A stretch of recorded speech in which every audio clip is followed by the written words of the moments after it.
Aaron Rhodes, and you're listening to the Shuttlecock podcast, sponsored by the Vinyl Underground at Seventh Heaven, offering new and used vinyl at 76th and Troost in Kansas City, Missouri. This week on the show, we have Dylan Pyles. How you doing? I'm doing well. How are you, Aaron? I'm doing pretty good. So right off the bat, you are zooming in from the back room at Mills Yeah, Record Company today, I am. Yep. and you guys have had some exciting stuff going on. Are you a manager at Mills? I am. Yeah. So I guess it's kind of like a general manager sort of role, and I'm also the record buyer. So all of the like new inventory that comes in is I'm kind of responsible for all of that and managing all of the inventory and stuff. So yeah, we've had there are two like record store day events this summer, kind of following on last year's switch up because of COVID. Last year they did 3 record store day events, so kind of taking what's normally the one day and spreading it out over 3. This year it's 2 dates. We had one on June 12th and another July 17th. So kind of like what's normally our biggest day of the whole year is now like spread into a couple days, which means that we're in the middle of like probably the busiest, craziest time of the year for the store, with shipments and inventory coming in and prepping and all that. So Yeah. So how was the 3 events last year, and then how was the first event of this year? How yeah, last year was great. Like honestly, yeah, all of the they're calling them record store day drops, so all of them have been really cool so far.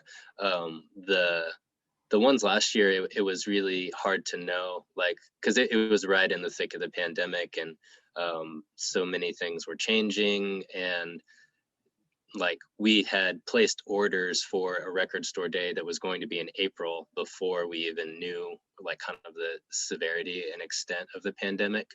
And that got moved to June, and then June got moved to August, and then it got moved to 3 days, 3 months, 3 consecutive months. And so we kind of devised a system to where we would like pick records for folks so that we wouldn't have kind of the door busting scene where hundreds of people are waiting in line and trying to clamor in at the same time. And of course, this was like pre-vaccination and everything last year. So just kind of devising a system to keep ourselves and customers and like the community as safe as possible during what is normally a day where we'd see 600-700 customers. So I think that I was really impressed by just, sort of like folks' willingness to be patient and like, do that together, kind of like help take care of each other in that way. And people showed out too. Like there was a lot of support for those 3 record store day events. And same with the first one this year.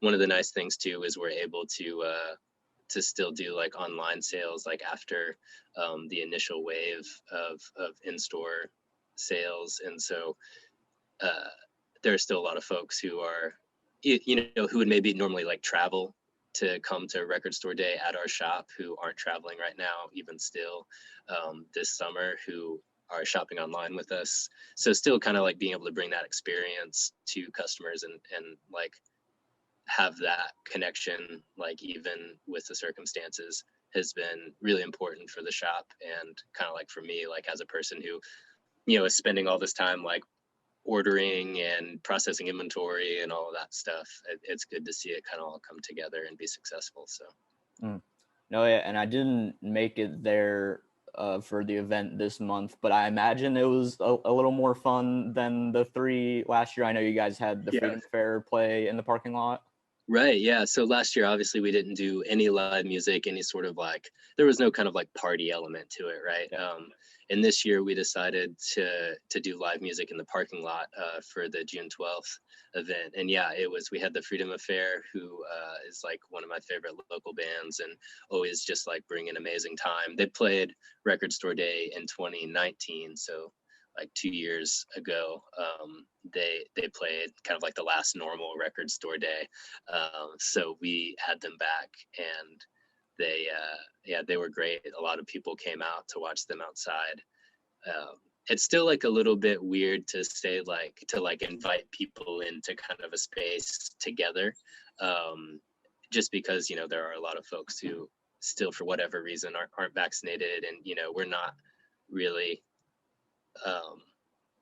like we're all vaccinated at the shop, and we're not necessarily worried about ourselves as much as just still being like cognizant of that in the community and like being able to care for the community in that way. So there's still something weird about like, hey, everybody come out, but I think that we've always put in like processes and protocols to keep it safe, and it was a good time. People were respecting each other's distance, and folks seem to be pretty careful still, so that was good to see. Yeah, and is there any like special events lined up for the July date, or is it more just more records coming in? So yeah, July we're not doing any live music for the July date. One of the reasons is that we are going to have folks just like at 7. We're just going to open at 7 a.m. And have folks come into the shop then, instead of doing the picking system with the wish lists. So we're kind of making sure that all of our staff is like on board for that, instead of splitting the staff up into like event crew and live music crew and all of that. So there won't be any live music. It's just going to be the records. We're going to have giveaways, and like kind of like the full deal, basically how it was before. There's still an option to do the picking element, like you can fill out an order form and we can pick it for you if you're immunocompromised or not able to get the vaccine yet, or for whatever reason feel uncomfortable coming into the shop. That there's still that option, but we're not planning any like live music or anything, mostly for our own kind of like sanity. Yeah. And so how long have you been working at Mills now, and how long have you been a manager? Yeah, so overall, this is my 6th year. I started working part-time in 2015 when I was in grad school, and honestly was just kind of like part-time. I did a couple stints in grad school and would work full-time in the summers and then part-time during the school year. And when I was kind of, I guess, 2 years ago now, almost 3 years ago, late 2018 is when I decided to come on just full-time, like as like a full-time manager and record buyer. And that was also right around the time that we hatched the plan for the bookstore. So that was kind of just making a decision after being in grad school and kind of like wondering what's next. Just stepping into that as like a full-time thing, I guess about 3 years ago now. So I've been doing all the record buying and managing since then. No, yeah. Tell me a little more about how Wise Blood, the bookstore, got its start, and how that's kind of evolved over the last few years. Yeah, so we like I mentioned, it was probably late 2018 that we sort of came up with the idea for the bookstore. I was basically at a point where I was like coming out of grad school wondering what was next, and Judy and I, Judy Mills, who owns Mills Record Company, were having conversations about the possibility of opening some other space, and didn't know what that looked like at all, but we both like have always shared a passion for books. I was coming out of like a literature degree and just like kind of always been a book nerd, maybe even more than like a record guy, was like a literature guy. So we basically decided like it made perfect sense to open a bookstore.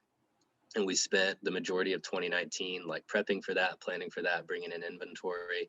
We had a small book selection at the record store that I'd sort of been curating, but we'd not been like really throwing too many resources toward it. It was kind of there as its own small thing. So basically spent 2019 prepping, getting the inventory together, getting the space secured, and then getting the space prepped. Then we opened in December of 2019 on Westport Road, just like a couple of blocks from the record store, like less than a block. And we opened that space, and like less than 3 months obviously later, the like entire world shut down and went into disarray. And we were the bookstore itself was like in its infancy. In that stage, we had not really established like a full-time staff there yet, because we were kind of just feeling it out. Basically we had made it through the holidays, and that was it. Like that was the only sort of um, frame of reference that we had for how the business was going to go. So when we shut down for the pandemic, it was sort of like, okay, we're going to like work really hard, like keep this thing breathing, and kind of just like see what happens. And the we had like really great response. Like folks were really supportive, especially most people knew that we had just opened and then had this like huge situation, like global situation, that was kind of like affecting our ability to do what we had planned to do with the store. And kind of throughout the summer and throughout the year, we were sort of working really hard to keep it staffed and keep the doors open, keep the lights on, be there for the community, and ultimately decided that to really like invest in the space and actually like be present with it, which was something that we were having a hard time doing because we were stretched between two places with limited staff all year, and like just general like COVID anxieties, to really like invest in the bookstore space. We brought it like to Mills under the same roof, so it's all in the Mills space now. So it's Mills Record Company / Wise Blood Books, and we were able to bring the entire inventory over, all the shelves, everything. So it's basically the same store, just all under one roof, which is like honestly like a huge relief for all of us, to not literally be jogging back and forth to the two spaces, trying to keep it staffed and keep everything rolling. So yeah, that's kind of the story of the bookstore. What was it a challenge getting all the inventory arranged in there? And so it's interesting. I in some ways, like I feel like I'm still waiting for the other shoe to drop, because we had a plan, like we mapped everything out and measured everything, and I was pretty confident that we were going to be able to get it in there, and like we had a good system. And then that move was actually just really, really simple, really easy, for the most part. Like it's like it was easier than any time I've like moved my house or anything, like it's like it was almost like eerily simple. And we got it all up and feel like really good about the layout. It was a little bit like we had to do some puzzle piecing to make sure to keep like all of the genres as prominent as they were in the layout of the other space. But for the most part, like I'm really happy with the way it turned out. oh, awesome. And are there any? I know you guys have had like readings and events at the bookstore, and I know you're probably not fully back to doing that type of thing yet. But I know you guys had some digital stuff at some point. But is there any kind of big news or anything else coming up with Wise Blood that you want to talk about? So on the event side, there's not really right now. We were and are still open to having virtual events, and we did quite a few of those throughout the past year, and those are always like a lot of fun, but like nothing really compared to getting people like in space together. Yeah. I think once we get through the next record store day event, like we were talking about earlier, that's going to open up like a lot more, first of all, just like capacity to actually like carry out stuff like that. But then I do imagine readings being the first thing to come back, like in store readings. So I think that there are a few things that I'm like working on for like late summer and the fall that haven't been finalized yet. So it's kind of just like a keep an eye out sort of thing. At this point, nothing like on the books, but we are ready to come back with in-person like readings relatively soon. So nice, that'll be fun. Yeah. I guess we'll backtrack a little bit to where I usually begin the podcast. I guess I just wanted you to tell me a little bit how you first got into music, like I just guess as a kid or as a teenager or whatever, like what were like the first like important bands to you, and how were you like finding out about musicians you cared about? Yeah, I love those kinds of questions. Both of my parents are like big music people. My dad's a musician, and grew up in like a musician family, playing country music mainly, and my mom's just like a big fan. There was always music around the house that was like a really prominent thing. Like some of my earliest memories are just like listening to my dad like play along to like music in the house, or watching music videos, like mid 90s music videos with my parents, like Alanis Morissette like type stuff, right? And so those are like really early musical memories. And but music has always been just like kind of like, it sort of like permeates my household, and like always has. And all kinds too. Like my dad grew up playing and still does play like classic country music, but is also like a pretty big heavy metal enthusiast. And so, and same with my mom. So like we always had everything from like Patsy Cline to Morbid Angel, you know, like just like a huge gamut of stuff like in the house. And so I think like the earliest stuff that was like always around, like artist wise, like there was like a lot of like both my parents were huge like Ramones fans, and so we had like the Ramones Mania CD that was like always in the car when I was a kid. And that stuff feels just like pretty like innate to me. And then also just like Led Zeppelin, like early Zeppelin, Black Sabbath stuff that was like sacred in my parents' view. Yeah. But like probably actually like the biggest thing from like being a kid, like a kid was actually Kiss. So like my dad was like a huge Kiss fan growing up, and like it just made sense like for me to be like a little kid and then to give me all of my dad's old Kiss cassette tapes. So I had like the whole collection and action figures, and you know, they'd paint my face up and film me like singing along to Kiss lyrics in the kitchen, you know, like and yeah, so just like I was like a straight up like mid 70s second grade Kiss fanatic, but it was 1996 kind of thing, you know. And I yeah, so like that stuff was like huge for me, like really really young.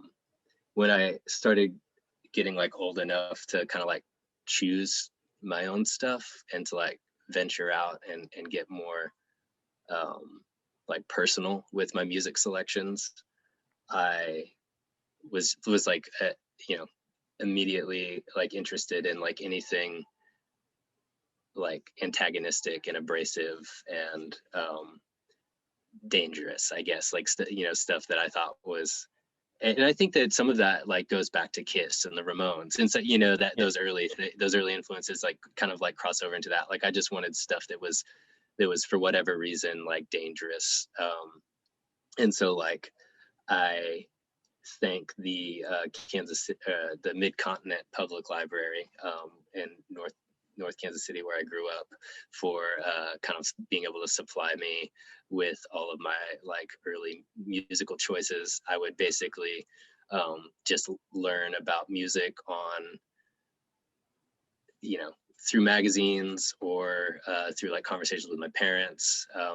I was like by the time I was like 10 or 11, I was like on message boards, like talking about music with people around the country. And I would take like a list and go to the library and just like find CDs, take them home, illegally rip them to the computer and take them back. And so for me, a lot of that early stuff was punk. Like I remember like it was like The Damned, Gang of Four, Wire was actually really early for me, like stuff that I was just like, this is the stuff that like they don't want you to know about, you know. And that was always like what I was looking for, right? Like what's the stuff that they don't want you to know about. And the illegal library CD rip is an important move. I think that's maybe more common than people may realize, at least during like a certain era, maybe the 90s, early 2000s. For sure, yeah. And then also no, the message board. The message board is also important for any young and curious music fan. Yeah, and that's why I think that there's like a whole kind of like generation of us who like grew up experiencing and finding out about music that way, right? What Which is like, Do you remember specifically like which message boards you were on? So, and this was like another part that I was gonna bring up is Yeah. I was like my parents, like it was sort of like a defining moment in my family's story where they started going to church when I was a kid. And so it was kind of like suddenly like a lot of Christian music. And since my parents were actually interested in music, they were like really intentional about finding Christian music that they liked and that they actually wanted to listen to. So we started like subscribing to all of these Christian music magazines and all of this kind of thing. So the message boards that I was a part of were, because it was what I was like allowed to be a part of, were Christian music message boards, right? And so there's like for example, this magazine called HM Magazine that was a Christian music magazine where like I would go to the message boards and like there would always be like the main like topics and discussions about Christian artists, but then there was like a little pocket that was where you could talk about like secular artists, right? And so like I was like, there were a lot of Christian artists that I like. There's a lot of that music that was like super formative for me and like really important to the way that I ended up seeing music, and some of the most artful, like incredible music that I like still go back to. But more importantly was that little pocket like at the bottom where you could talk about secular music and people would be talking about like, so I actually remember, for example, from this message board is where I found out about like it is where I first encountered the the screamo conversation, right? And it's like you know, this was maybe around the time that like um it was even a little bit before Under Oath, but it was like around the time that like those bands were starting to get So big. you're a Chariot guy? Yeah, so I love the Chariot. Yeah, Yeah. I grew up like absolutely like loving that, and that's like that sort of thing. Like there were a lot of Christian bands who were playing this like really like mathy, belligerent sort of hardcore. Wait, so And were you going to Cornerstone? yeah, I Yeah. was Okay. right. Yeah. So I went to actually my first Cornerstone was I was 16, and then I went back when probably like the next 3 or 4 years and playing with bands after that. But the first one that I went to felt like the last of the like golden age of Cornerstone. Like I saw Me Without You at midnight, and like it was like one of the coolest shows I'd ever seen in my life. And like after that, Me Without You like stopped playing Cornerstone, and like that, you know, it was just kind of like it seemed to change after that. But yeah, so like all of that, like that, like all of those bands and stuff, like I actually like have like a huge indebtedness to like that whole scene and all of those bands that were like pushing in different ways, you know, really I actually think like really respectfully. So What are your other Christian music favorites? yeah, so I mean Me Without You is like a really great band, and I do think that they're one of the better bands like of the past 20 years, and they have this like amazing range of styles, and they pull everything off really beautifully.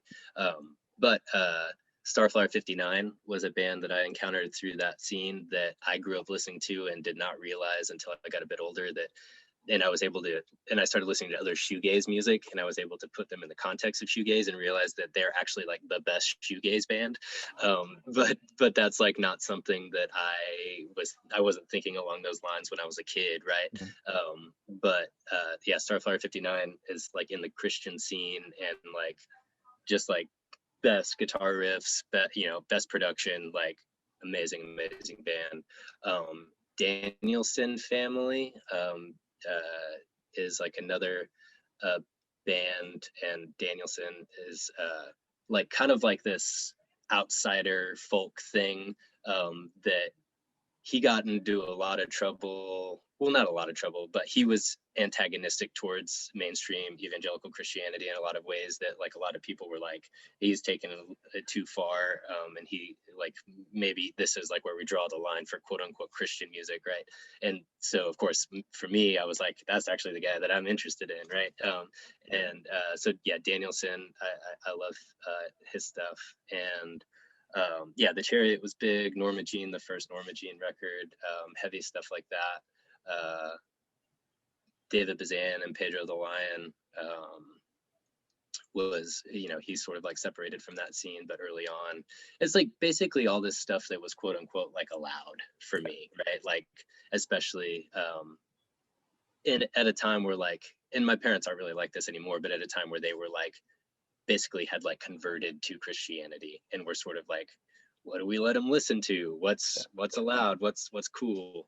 Do you know what really led to your parents like kind of jumping into it like late in life, kind of like kind of? Yeah, I mean, I think that for them it was a lot of just like being a little bit of like dead end with like what they were up to in different ways. I mean, that's sort of an oversimplification for it, but I think that they, you know, were like living kind of like a hard life, and like put in positions where they were having kids and like not really happy with each other or themselves or what they were up to, and what, you know, how things were going. And so like a lot of people do, right, like looked for something bigger, um and both had like come from like religious families, so it wasn't like a total like left turn, but it was, for me, like I remember as like a very defining moment of like, oh, we go to church now, like, you know, like this is what we do, which is like, I think gives me personally just an interesting perspective, because I didn't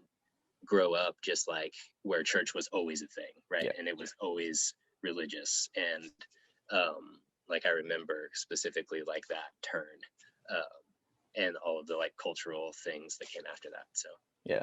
And you said you're going to Cornerstone as a teenager, and that was in Iowa, right? yeah, it was in Illinois. Yeah, Illinois. Okay. I think Bushnell. So Illinois. were you just like hitching a ride with some friends, or like did your parents drive you up there, or how'd that go? We actually, yeah, we would camp like the first year I went with my parents, and we camped like as a family and did it as like a family thing. And then the next year I was in a band that played just like the like, you go to Cornerstone and it's like they're the main stages, and then like, you know, up and down like the main like drags are just all of these little stages set up with generators where like smaller bands go and basically just like ask to be put on a slot, and then you play at like 1:30 in the afternoon to like 6 people, and then you try to like meet people who could, you know, who might like your band, or like, you know, who could help you book a show in Georgia or something, you know. And so I started doing that the next year with bands that I was playing in, and yeah, ended up, I think I went like 3 or 4 years in a row. How did your parents enjoy Cornerstone? They loved it. Yeah. So they were actually, they probably loved it more than I did. Like I'm pretty, like I have a very clear cap with like people and like interacting with people. And so Cornerstone for me, like honestly, like I look back, especially the times that I went and played with other bands where I'm just like, get me out of here. You know, like I can't be around people anymore. And that's why I just like have no interest in like the festival scene, like kind of as a whole. But my parents loved it. And my dad's like, so my dad actually came to like, he was always a metalhead, but he came to extreme metal, like different, like more like extreme genres, like through Christian bands. And so like he wasn't really into black metal until he became a Christian, but then there's like this like little scene of like black metal bands that are also Christians, and, or, you know, there's a whole discussion there. But he, so there was his chance to see all of these bands that were like from Europe that he would never get a chance to see, who all would like come to the States to play Cornerstone. And so he'd have like his little list of like bands to see and stuff. And what were you said some of your first bands were playing at Cornerstone those few years. What were those bands like? Yeah. So I was in a band called Senators that was like a punk band. And we played, I guess actually that band just played 1 year, and it was sort of like before we did our first like tours and stuff. So we kind of just went and like we met some cool people. It was fun, and like met a few bands and people who became like really close friends, and bands that we would tour with like later on. We were only around a couple of years, but so there was that band, and then I played in this just kind of like I guess like post-hardcore kind of metalcore thing called A Sequence of Ghosts for a couple years, that we played like actually a couple of the like we actually played like real stages, I guess, and not just those generator things. So I am somewhat sure that I saw A Sequence of Ghosts at some point. yeah, It I I think I think it would have been opening a show at the Beaumont Club. Did you guys open for like Aiden we or did. Yeah, that's yeah? great because Okay, that's one sick. of the. So that was in like I was only in that band for maybe like 8 months, and then Uh, they actually did like 2 or 3 years after I left. But that is one of the shows that I played, and I sick. remember that show really well. The reason I'll always remember that show is because we played, and I immediately got in my car and drove to Lawrence to see Lightning Bolt at the Jackpot Oh man, because I that was the same night. no yeah, and also the same night I was torn between going to see Aiden and then I think it was Rise Against Bad Religion was at the Oh yeah, Midland, and a bunch of my friends went to that instead. And that's amazing. Yeah, I've since seen Bad Religion, but then Aiden broke up because apparently that guy started a weird sex cult thing and people were freaked out I about had it. heard about that. Yeah, and I didn't even like I didn't meet any of them. Yeah, Like it yeah. was cool to play with them because like I would remember like I just remembered them from like Fuse TV and stuff, Mm, you know, and like I had liked a few of their songs, but then there was also this band Dr. Acula who yeah. played that night, who were like this Those are like yeah, just like super goofy, like horror themed, like kind yeah. of mathy breakdown band.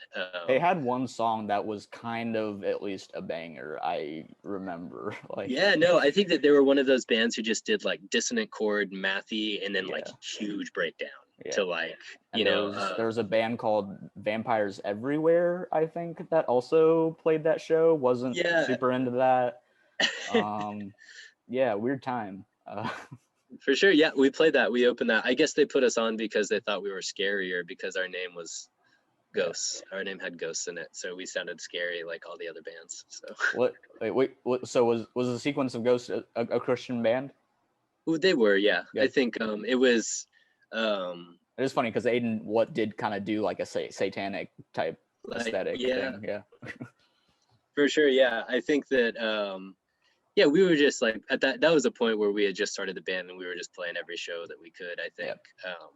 But yeah, it was like all Christian guys. It's supposed to be like a Christian band. Yeah.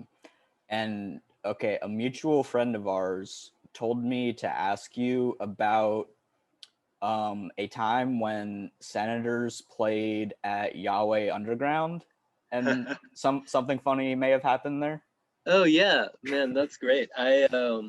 Yeah, so Senators was like known like we were just like really rowdy on stage and just like had a good time, and we yeah, for those who don't know, hopefully a lot of people listening do know, Yahweh Underground was like this sort of weird church venue in South KC that had really, like, honestly, like good intentions about just letting kids do their thing. Like, Yeah. and that's like, it was a cool place to play because for the most part, it was just, you know, high school bands and like your friends would come and you just kind of like do the thing. But we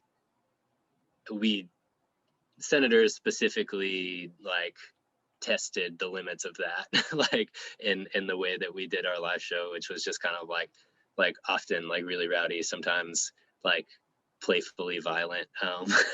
But we our vocalist Hubbard was like, he would climb on stuff, and so I think he like he was like climbing on these like rafters that they had right above the stage, and it was honestly a great show. We had like turned out like a lot of people to it. Like it felt like a really like high energy thing.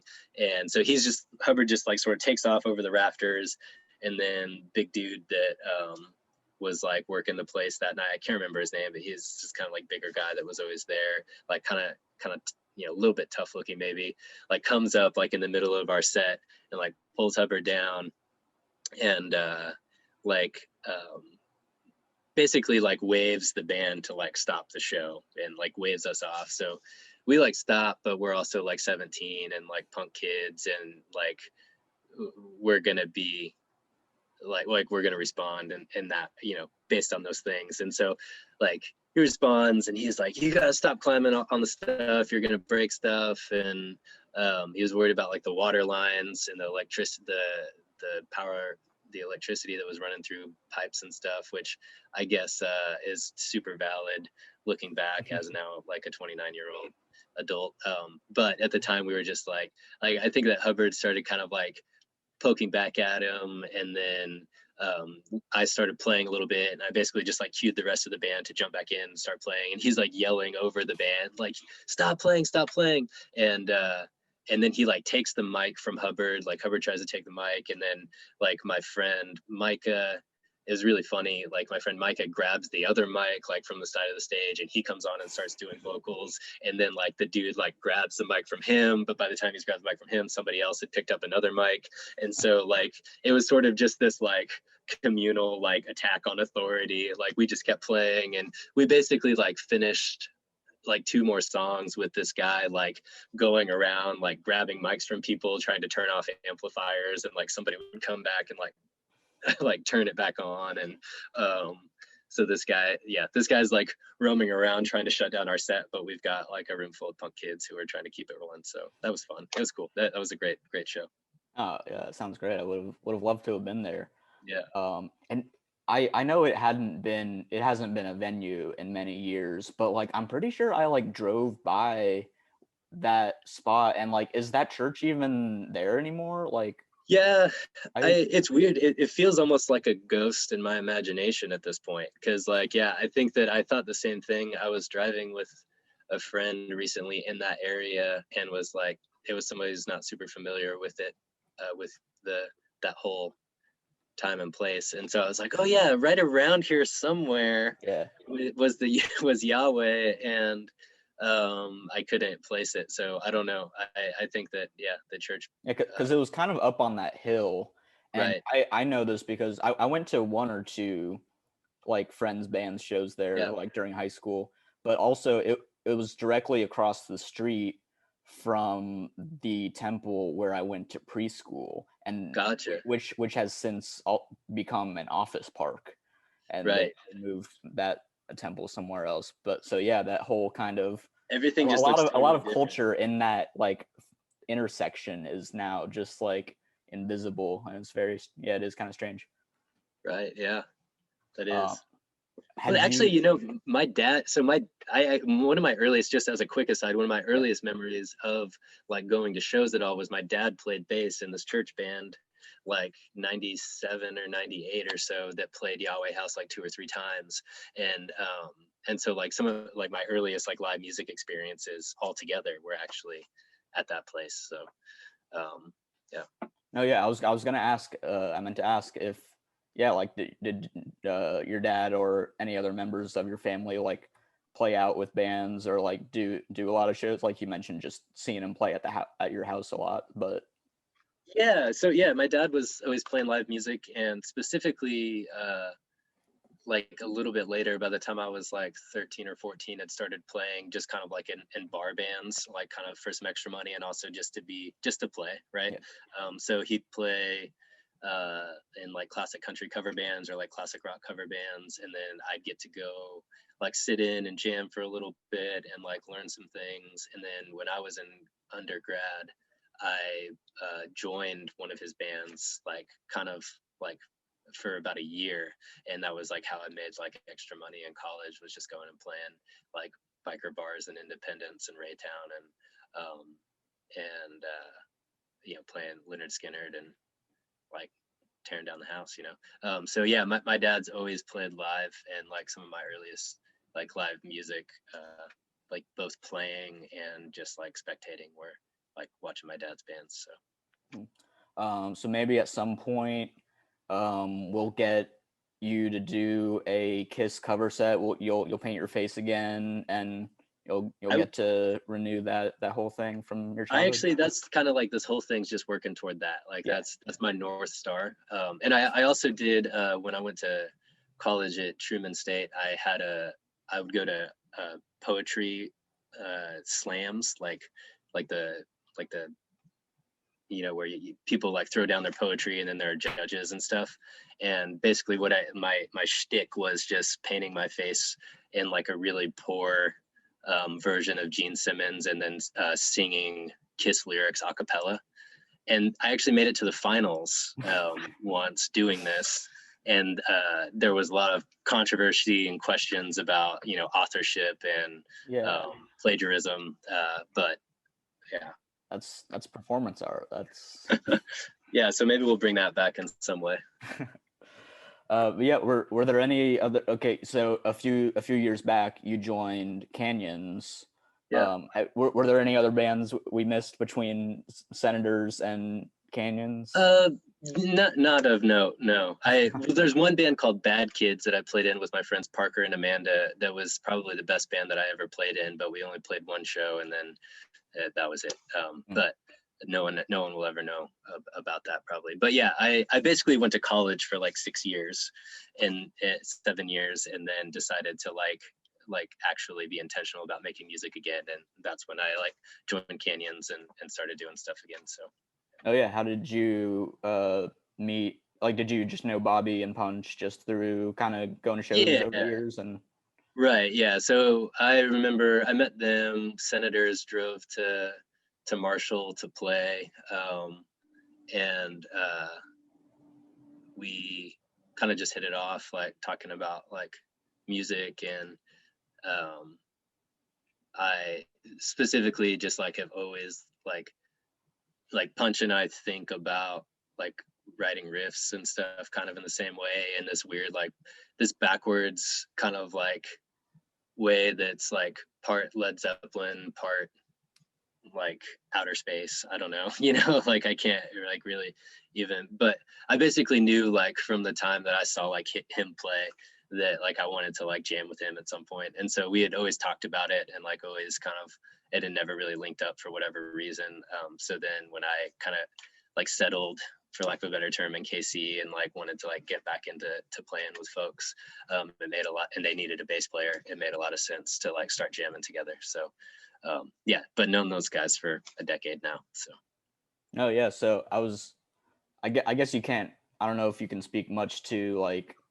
I guess Bobby or Punch would be better to ask about this, but like those two have been kind of the constants in that band, and they've kind of had revolving door for the other two slots. So like, do you, like, I don't know, how do you feel like, can you kind of gauge like how the band has changed like in its sound or its like dynamics since you and Trevor joined? Yeah, for sure. I mean, I think that yeah, they would probably be able to speak to it a lot better. So yeah, Canyons has basically always been the two of them and then a bunch of people that I like know from other bands and that I, have like played in bands with myself and people that I've like known throughout the years. But I think that one of the reasons it was really easy for me to just kind of like jump in and be like, yeah, I'll play bass is because like the songs are written, like things are ready to go, and I just can like just jam, and that's sort of what I was looking for at the time, is like not a super heavy load. But then once Punch and I started like playing and kind of like working through things together, we started writing together, like actually writing together. And then like I wrote a few songs that are like on our last couple releases that like bring like kind of a little bit of a different feel to it. So I think maybe the main thing that's changed is that there's like a little bit more just like openness to either like me bringing a song like ready to go that's done and we just learn it and do it, or like collaborating in the writing process. I think for a long time, just with the way members come in and out and the way like often with a band like that, you're trying to just like go on tour, just like get some guys and go on tour. A lot of the focus is like just get people and have them learn the songs and then go do it. This version of Canyons has been taking things like very like just artistically like slower and just like spending time like really working through parts and collaborating and stuff. So I think that, and you can also hear like on the last release that the Stay Buried release that we did, like there are a couple songs that are just like my brain, and like I basically brought them to the group and then we learned it together. And then there are a bunch of songs that are just Punches, and he brought them and then we learned it together. So you hear like a little bit of diversity in the sound there that maybe wasn't there before, I guess. I don't know. Which are the Dylan songs? So on that release, it's "Stay Buried," which was like a song that I wrote on bass. "Endless Friction" and "Vulnerable Gains" are the three from that release that I wrote. And then there are a couple songs that we sort of wrote like through jamming more, and then there are a couple that were just like Punch wrote it all and then brought it to the group. So I think just having that collaboration is like kind of the thing that's the main focus of this version of the band. Mm-hmm. Oh yeah, and so yeah, you guys put out that release "Stay Buried" that came out last year. Yeah. And yeah, so I mean, kind of obviously, bands have kind of just been kind of buckling down and writing and recording and stuff over the last year. But yeah, do you have plans to tour hopefully at some point, or kind of just hope to play some local shows coming up? For sure, yeah. I think that we were actually just talking about this the other day with like playing shows. Like Canyons is a band that like we play shows when our friends' bands tour and come to KC, and then we play with them. And you know, and so with to that end, it kind of feels like just waiting for bands to start touring. I don't know if like we don't have like immediate plans to do like a longer thing, but we've like got a couple things in the works to, you know, go play a couple shows like down to Texas and back kind of thing. And so that kind of thing is totally on the table. As far as playing local shows, like I think we're feeling like personally ready, you know. Obviously like everybody's stoked to like go play, and we've been practicing. We feel good about like our set and stuff, so I think it's just kind of like a matter of time. The main focus has been writing. There's like plans like pretty close to like being able to go in and record like a whole batch of new songs that hopefully will be just like an LP.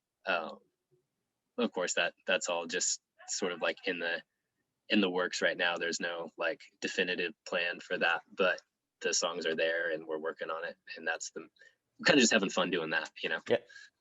So before we get to, you have your new solo LP out called A Train Called Solitude. Yeah. I think we'll backtrack briefly again. So how long have you been writing solo material?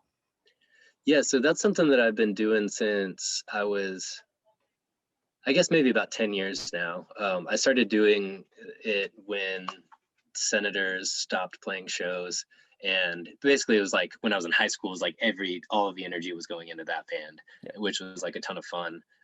But I started listening to like different types of music and stuff, and just feeling, you know, like more interested in just writing songs to sing, like kind of for the hell of it, like just to get my own like. And so that was like 18 or 19, I started writing my own stuff. Actually wrote and recorded a couple albums just at home, played some shows, and then just kind of like buried that project for like 8 years or something like that while I did college. And like, you know, I'd play in bands here and there, but never really like seriously try to produce anything. I was always recording and like working on songs and like making demos, and then just kind of like put them, especially when I was like learning how to use like 4-track recording and stuff, literally just be like, just like record like 15 songs and then like never show them to anybody kind of thing. And then just kind of all of a sudden decided like it was important to me and I needed to make a priority out of actually investing in it. But yeah, about a decade. Oh yeah, and so yeah, the stuff on your Bandcamp dates back about like 5-ish years now, right? Yeah. And I don't know, maybe I'm wrong about this, but like it seems like a lot of your solo releases up until this point have all kind of had like a somewhat strict concept to them, or like at least the title makes it seem that way, because you have Popular Songs for the Heart, and then you have Evil Music for sorry man, I did not write the whole name. Evil Music for an Ugly World. Yeah. An Ugly World. So I don't know, am I right about that at all, that like you will kind of like have a structure or like a strict concept in mind when you're writing your solo music? Yeah, for sure. And that's something that's always been interesting to me, and I've always admired like other people doing. And it's not like I'm like setting out to do like a concept album, but I think that for me it's like basically coming up with like a set of songs and then looking at the interconnectedness of them and then being able to like play around with what that means to like how the songs speak to each other and what that means to like the place that I am at in life. For me, it's like it's like that the solo project is like a personal record, right? It's basically like keeping track of my like personal world, and then the title and the concept ultimately just reflects like where I was at like in that time period or whatever.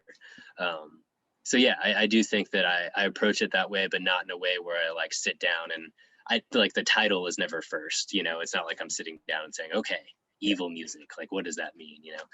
It's more just write the songs and then start thinking about what it really all means in connection to each other. So yeah, but you have so you have the new album, A Train Called Solitude, out on Manor Records. Got the cassette tapes. Yeah. Is it on CD or vinyl? Or are you guys doing any of that? Not yet. No. Yeah, no CD or vinyl. It's just a cassette and digital at the moment. But yeah, well, the title, maybe I'm wrong. The title seems a little bit less conceptual or strict. Did you kind of approach writing this album in a different way than you have on some of your past stuff? Yeah, I don't think that I approached the writing much differently. The main thing that I approached differently was like after they were all done, after all the songs were done, and I like felt good about what the album was going to be. I decided to basically just like amplify the main single, like the Train Called Solitude tune, which I was really proud of and happy with, and I felt like kind of stood as actually in a lot of ways still a conceptual guide for like kind of where I was coming from with all of the songs on the album. So yeah, as like a little bit of an aside, but connected to that, like that song for me is mostly about exploring like what it means to like kind of like really like both like long for, need, and be terrified of being alone, right? Yeah. And like being on your own and what it actually means to be alone.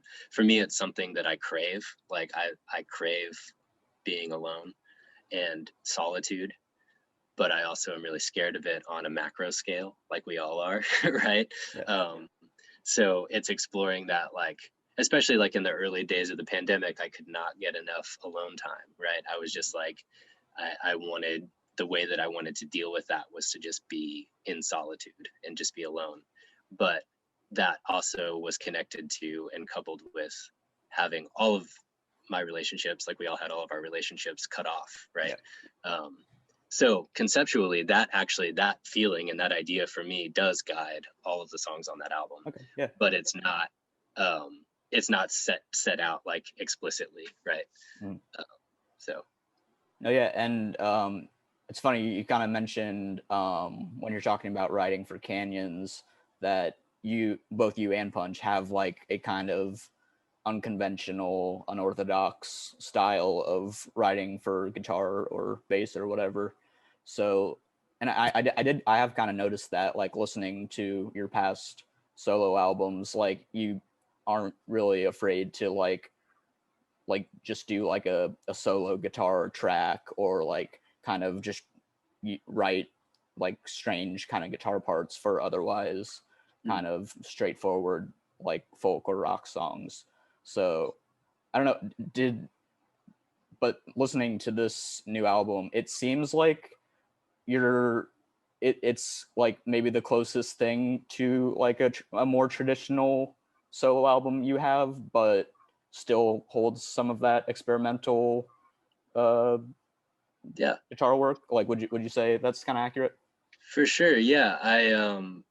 That's like really, thanks for like kind of assessing it in that way, because that's kind of how I feel about it too. And a lot of that comes from like last year I really was just like really interested in like jam bands, and like for me it was that I grew up like never really understanding jam bands, and I was like, why do we care about jam bands? Like, what is the deal?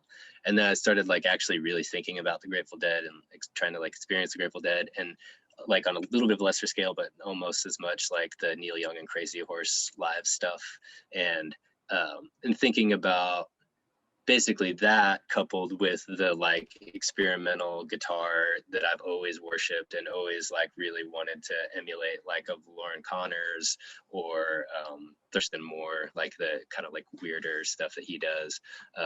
And so basically thinking like, how do I like bring those elements together in one space, in one like sonic space? And that was kind of like the approach for recording the guitar for this specific album. I think normally I want to like challenge myself. Like it's not even about challenging other people or antagonizing other people as much as it is just like whatever it is that ultimately ends up on the record, I want it to be challenging and interesting to me when I go back to listen to it. I think that like it's funny, I think it's actually like Mad Lib, who I heard one time talking about, they're like, how do you make all this music, like why do you make all this music, because you know he's like just insane prolific, and he's like, well, I just want stuff to listen to that's interesting to me, and he's like, I make it so that I can listen to it like when I'm going to bed at night. Yeah. And like I think that there's actually something really true about that. Like for me, it's like part of what I want to do is make the music that I want to listen to that no one else is making. Like that's like, and that's, you know, like for me and the guitar stuff, that's what it comes down to, is like I want to do things that are going to be interesting to me, and that's kind of like my ultimate priority. So no, it's funny. I think on a similar note, I think I don't know if you've ever watched any of Donald Glover's stand-up, but I'm pretty sure I remember in one of his specials he has like a short bit about like he's on a date with some girl and he like puts on like one of his rap songs, and she's like, you listen to your own music? And he's like, why the fuck shouldn't I listen to my own music? I fucking worked hard on this. Right. Yeah. I made it, right? Like, well, and that's it. Yeah. It's like, it's about like making the thing that like the ultimate artistic drive is one that is sort of egotistical, but not in like a bad way. It's just in the sense that like the reason to make anything is because you think it should exist and it doesn't yet. Right. And so like I'm always interested in making the next thing because I'm always seeing things like missing, you know, like there's always like, no matter what other people do, I'm always seeing like little pockets that I feel like I want to speak into existence that no one else is doing yet. And like, that doesn't mean that it's even any good or that anybody's going to care, but that's what drives me to be interested in it, you know? Yeah. So. Yeah. And anytime I think about that stuff, it's like, sure, like, yeah, it's easy to overindulge in ego, but I think it's fine and maybe even healthy to engage in a small bit of egotism, just because like, why shouldn't I care about the things I make and the things I do because I'm the only me, you know? Right. Like totally. That's my approach to it. But also, okay, maybe I think this because the title track has kind of a lot of country influence, but would you say that this album has more country influence than any of your past solo stuff? Yeah, I think like on an explicit level, like a conscious level, I guess, like it does. I think that like my ways of thinking about songwriting are so influenced by growing up listening to country music and like being perpetually interested in country, the way that country music like creates its own mythology and all of that. That like anytime I like sit down and start writing a song, it's influenced by country in some way. But I think that as far as like thinking about the actual sounds that end up on the record, yeah, it's probably the most. There's a lot of like steel guitar. I was like trying to get better at steel guitar, and like even the songs that don't have like a twang or a swing, there's steel guitar, and so I think in that way, like on a conscious listening level, it is for sure. So it did just happen to be kind of the fact that you are improving on steel guitar, and some of it was, or have you been listening to more country than in the past? Or yeah, I think that I probably wasn't listening to more. I think I was just a little bit more interested in constructing like actual like country songs, like songs that sounded like country songs, and I don't think it's about listening more or less as much as just like making the conscious decision to make it sound like that. Yeah. So, but I'm always listening to, like, I mean, like Terry Allen is a huge influence, and the way his records sound is this amazing cross between like lo-fi and like traditional country production. Graham Parsons stuff like is like super influential to me, and like his like kind of surrealist American like troubadour thing is like really inspiring, and I relate to it a lot. But it is mostly just deciding to channel those influences on a conscious level and not just underneath. So yeah. Oh, and you said this at the top of the show. You said that you're maybe more of like a literature head than you are a music head. I was curious, like if and how much literature inspires the music you make. yeah, I think that and the main thing that's like that happens with both of those things is like storytelling, even if it's instrumental music. I think that like storytelling and like immersive like art is like the main like thing that connects all of the things that I like. But yeah, like I'm always I think on a like on a basic like approach to writing and just like writing like song lyrics or whatever, I think more about the story that's going to be told and the sort of literary manipulation of language and like metaphor and stuff like that. Like I connect that more to like poetry that's interesting to me or fiction that's interesting to me. And like, for instance, I think that there's like a sort of like mystical aspect of a lot of lyrics on this record that I didn't have before, that's connected to like there's this to Karzuk, who won big awards last year or maybe 2 years ago now, but she has a couple books that are like this sort of like magical realism that's like really sparse and like impactful, and made me think about like what do you gain artistically by withholding from the audience, by like not telling the audience everything, and like is it your artistic right to not have to do that, and does that actually open up more space for the listener or the reader to kind of like play in your material and sort of like make their own associations. So that's just one example, but I think that a lot of that comes, like I get inspired on that level from things like in books more than songs, I think. Oh yeah, that's interesting. I think that's most of what I wanted to get to. I hope I'm not keeping you from your work right No, now. this is great. Hopefully, I'll probably get back to it. Yeah, the break's ending, and I'll probably get back to it here in just a sec. But yeah, you're good. No, yeah. Where can people listen to your music? Where can they buy it, and where can they follow you online? Yeah, so dylanpyles.bandcamp.com is kind of like the best spot. Bandcamp's amazing. They treat artists really well, and they make it really easy for artists to interface and sell their stuff. So you can buy tapes directly from me. I am on Instagram. Instagram is D_Pyles. Twitter is Dylan_Pyles. I always get those mixed up.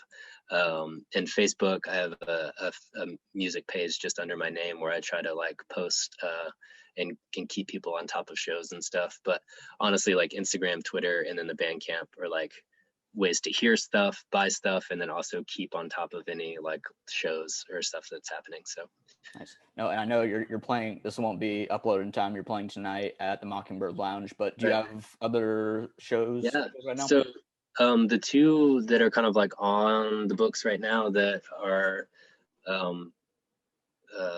announceable, I guess, 7/9 at the Rhino, I am gonna play, and then 8/26 in Lawrence at the White Schoolhouse is a show that I'm not sure on the finalized lineup yet, so I won't say that yet, but we'll start circulating flyers and stuff for that soon.